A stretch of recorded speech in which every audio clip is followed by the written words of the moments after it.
Hi everyone, John here from All Miniatures Great and Small, and today is another episode of What's on the Painting Table. As you can see, my Soviets um, continue to grow. I've added a couple of new units here. Some of these are completed and some of them aren't. I think I'm calling the IL-2 Sturmovix done. Um, these are SU-85s, which are different than the ones I showed you guys last week, which was the SU-100. So these are a little bit smaller gun. It's AT-12 versus the AT-15 on one of these guys. But you get two shots instead of one. And you can see the difference between the two tanks. I mean, it's subtle, but the gun's obviously much longer. And the hull topper is different. Um,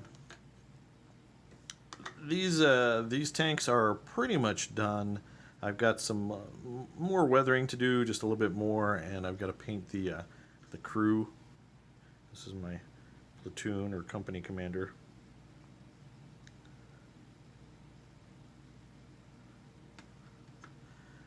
Then for that particular formation, it's led by a T-3485 as the HQ. So I built one of these guys, and the commander, obviously, he needs to be painted as well. I masked off and sprayed the stripe you could see there, and I just took some extra decals from, this set of SUs and just slapped them on there, and I think it turned out pretty well. The T-34 85, I think, is a pretty cool looking tank. The turret is just so nice and beefy. It gives it a cool profile. The regular T-34 is kind of indifferent to the way that one looks. But this one, I really like how it looks. Then I finished these guys. I did not bust out the airbrush for these guys. I just did it faster just by hand. So I knocked both of these out in a night just by, sorry for the nudging, just by stippling a few different shades of green, some khaki, some Nuln Oil for the panel lines. This guy, I guess we could put a little bit more weathering on here. The canopy glass was Games Workshop Citadel contrast paint.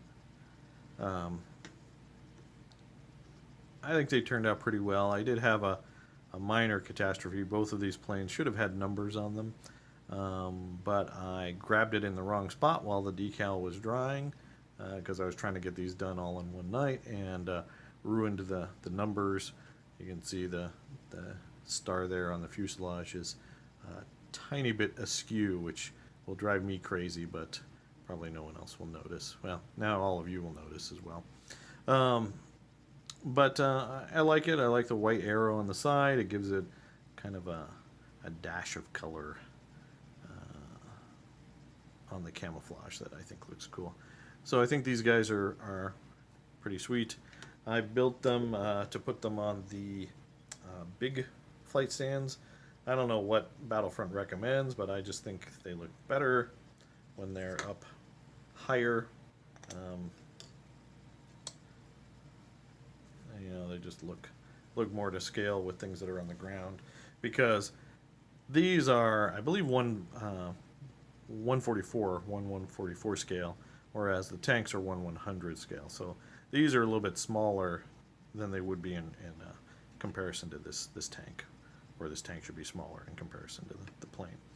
But you get the idea. So that gives me a couple of platoons, an HQ, air support. I probably will be adding, I will be adding more this week in the, I need some infantry. I think I have some Katyusha rocket batteries that I'll be adding, so that you guys have that to look forward to. But there you go, guys. That is what's on the painting table this week. More Soviets. As always, if you want more Flames of War content, I will mention, please check out our Patreon. Uh, our patrons there get access to a Flames of War exclusive battle report every month. And then we also do other fun stuff like on Discord and chat and stuff, whatnot. Also, please check us out on Facebook at All Miniatures Great and Small.